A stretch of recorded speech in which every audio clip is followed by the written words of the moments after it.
Today we're going to examine poverty and crime. We're going to pay especially close attention to the link between socioeconomic disparity and criminal activity.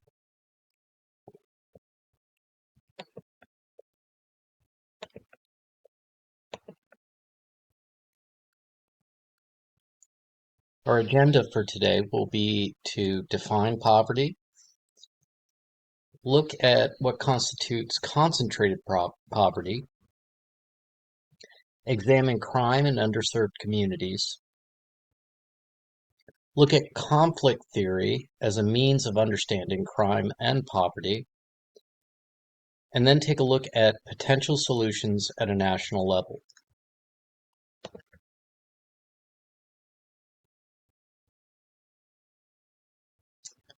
Poverty is defined by a 1963 metric originated by economist Molly Orshansky. In this metric, a person's food budget for a minimal meal is multiplied by 3 for a small family to establish the poverty line. This method is criticized that it has not been adjusted to account for the changing cost of things like healthcare and housing in relation to the cost of food. So instead, the poverty line is just adjusted according to standardized inflation in the United States. Now let's look at concentrated poverty. Concentrated poverty is a measure of a geographic area where the population below the poverty line exceeds 20%. This method, employed by the U.S. Census Bureau, measures the area where people who fall below this line are clustered. In cases where the concentration below the poverty line exceeds 40%, the area is considered an extreme poverty area. Now let's look at the impact of poverty on communities. First, we have education.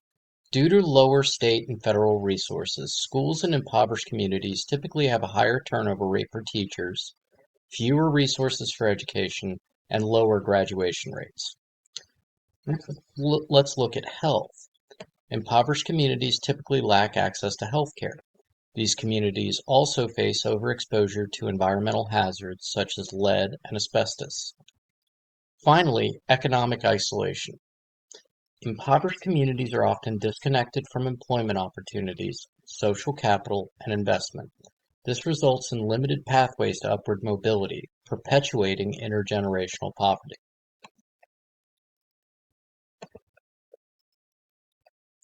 Now let's look at crime in impoverished communities. Due to these factors and others, including broken homes and generational trauma, crime rates in impoverished communities are higher than elsewhere in the United States.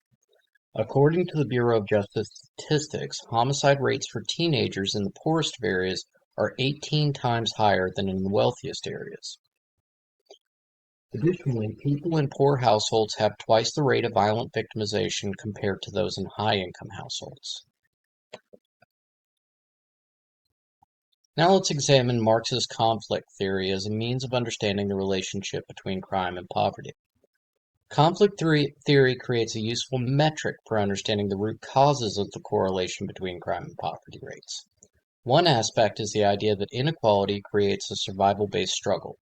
Coupled with the previously mentioned lack of opportunity in impoverished communities, many people turn to crime as a means of survival. Additionally, the broken windows theory of law enforcement leads to over-enforcement in underserved communities.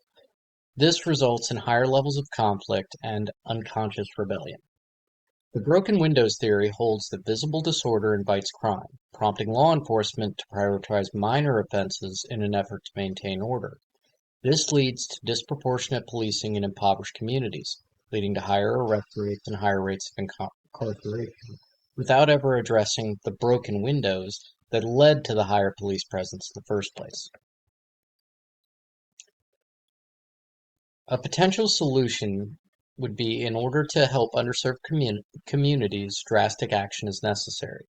The first step in helping impoverished communities to break the cycle of criminal activity is to reform educational structures across the United States. The three-prong approach that I recommend to accomplish this is as follows. Do away with mandatory minimum sentencing. Create a program to train law enforcement in de-escalation and cultural competence on these issues. Second, incentivize educators to move to impoverished communities with a bonus and retention system. And third, create a national trade school system that functions as an alternative to a four-year degree, allowing individuals who cannot afford college to learn a trade that allows them to bring a needed trade into the community. One example would be removing harmful contaminants in communities, such as replacing lead pipes. This would create a feedback loop of beneficial services. Each component of this proposal already exists in U.S. policy or in pilot form. However, no current initiative integrates sentencing reform, targeted educational incentives, and national trade-based infrastructure investment into a single coordinated strategy aimed at breaking cycles of poverty and crime.